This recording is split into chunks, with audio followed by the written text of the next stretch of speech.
Hey, this is Eric. You guys might know me as Jim Andes, or you might know me as Jim Rocky. Today I'm going to show you a little bit about what's going on with my Trooper.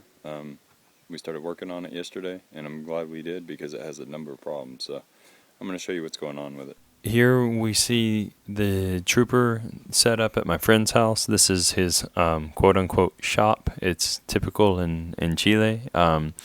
We had the tarp over us because the sun is very, very strong in the southern Chile because there's the hole in the ozone, and it just really burns your skin if you don't. But this is how, unfortunately, we do almost all of our work around here, is on wet ground and under tarps such as this one. But it gets done. And so here it is kind of taken apart so that we can get to it. You can see the front of it's taken apart here as well because we ran out of materials that we needed one day, and so we just started to do other tasks such as changing the timing belt and getting it in time and that kind of stuff. But the main purpose was to fix this problem here. What you're seeing really is the original V6 motor mount that mounts to the chassis, where they had welded an 1/8" plate onto that motor mount.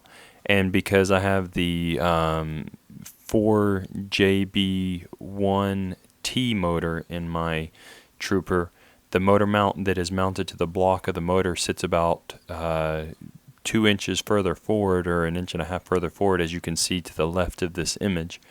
And the whole weight of the motor was basically suspended over that edge on this 1/8" plate here.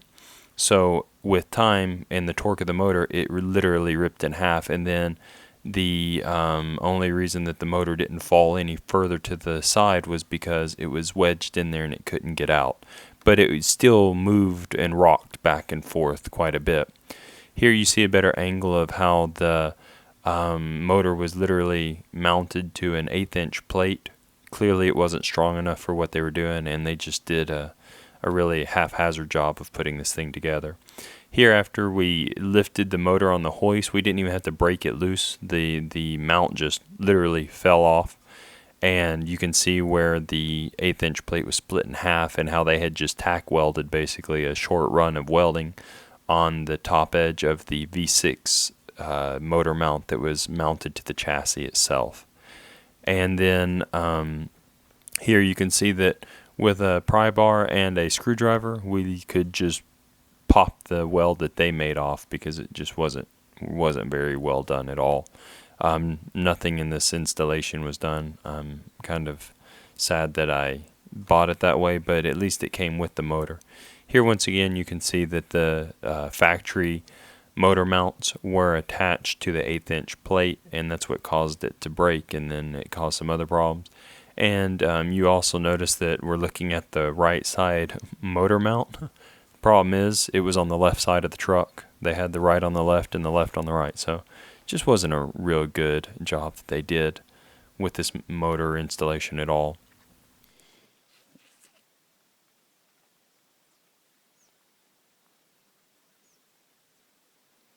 Irolo?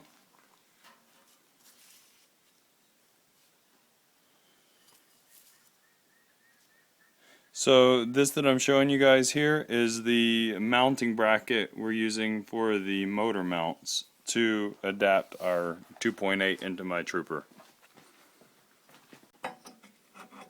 Oh. You can see my friend Daniel.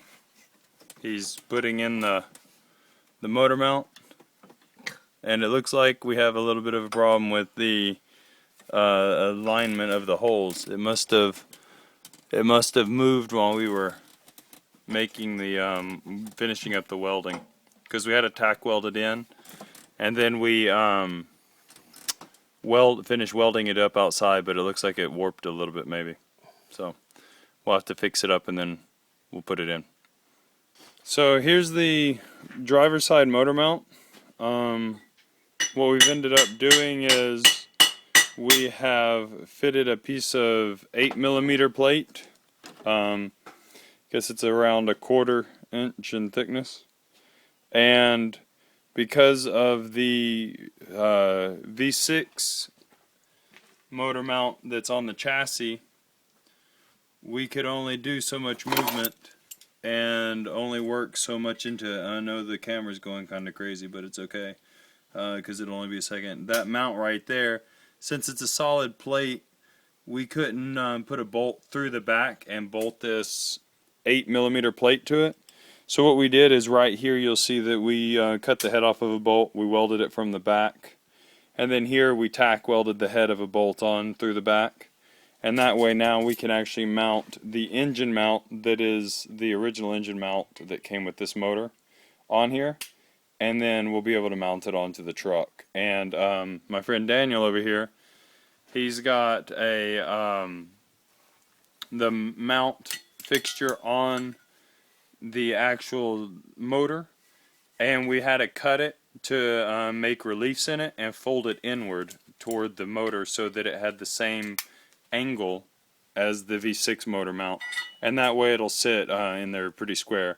This is the easy part. The side of the passenger side is the really difficult part, and that's what we'll do next. My video camera is dying, so I guess I'll have to just take photos of the rest of it. So just kind of let you guys know what's going on. So here, as you saw my friend Daniel explaining and myself explaining, we had cut the block mounts that attach to the bushings and then attach to the motor mount fittings on the chassis, and you can see where we ran the welds to weld it back together after we had to make the relief cuts and fold it in slightly at a different angle to make up for the different angle of the motor mounts on the block itself. They weren't the same as the V6, of course, so we had to change them slightly for the angle so it would sit right. And here you can just see the motor mounts completely attached from the mounts that we fabbed up out of the steel to mount to the chassis, the bushing mounts between the chassis and the block, and then the block fittings or fixtures that you see on top with the 2 bolts in it. And then here you can see it from another angle once again. Furthest on the bottom is the mount that we fabbed up that goes on the chassis. Then you have the bushing mounts in the center, and then you can see how we had to make the relief cuts and re-weld the block mounts so that it would have the correct angle and it wouldn't pull the motor mounts at a weird way and tear the motor mounts apart. And once again, it's just another angle of what you saw earlier. And here you'll see that it looks very similar to the other side that we showed in the video. The difference is this is for the passenger side, the right-hand side of the truck. And what you see here is that this little grinded piece at the bottom of the image is actually a spacer we had to place in there so that it would give the motor mount the angle necessary to stand off the chassis plating enough to where it would meet the angle we needed for the block mount and the motor mount bushings. It's kind of hard to explain. I wish I had a better photo of it, but we had to lift the bottom edge of the motor mount from the chassis outward so that it would meet the equal plane of the motor mount that was attached to the block itself.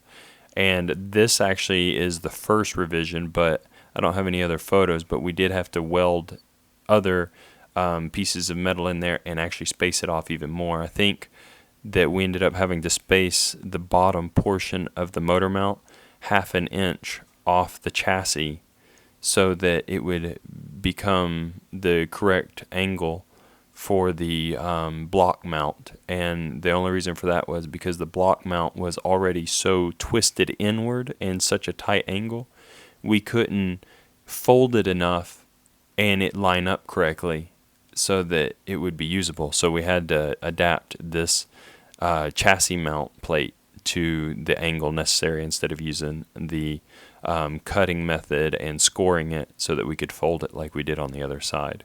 So that's a little bit of what we had to do to install the motor physically with the mounts into the Trooper. Once again, this was a 3.2 liter V6 out of a 1992 or a 1992 Trooper with a 3.2 liter V6. And with that, you see that we could fit easily a 4JB1T motor, which is the European Isuzu diesel motor with the turbo, and mine has a top mount intercooler on it, and it fit in perfect. I'm still using the original V6 radiator. I am still using the 5-speed transmission. It bolted up perfectly. Now, I know that there are two different kinds of 5-speed transmissions. One is the one that I have, which bolted up perfectly, and the other one is the one that my friend has in his, and he had to make an adapter plate so that it would bolt together. But he made it work too. He just had to cut an adapter plate out of 1/4-inch steel and then made it fit in the way he needed it. So it's very doable for you guys if you can get a hold of these motors in the States. I know a lot of people have asked about them and that kind of stuff. But it's a great motor, and even though it's a little underpowered for the size of the truck, it has great torque, so it makes a great pulling machine. And I found that it's beneficial for off-roading as well in a lot of cases, mud and stuff, where I don't have to worry as much about power, but more about torque and pulling myself out. So I hope you guys found this to be a little bit helpful, and I'm going to make sure that this stays up on YouTube for a while, and it's also on Planet Isuzu forum, so stop by and take a look at what I've got there, and if you have any questions, just let me know.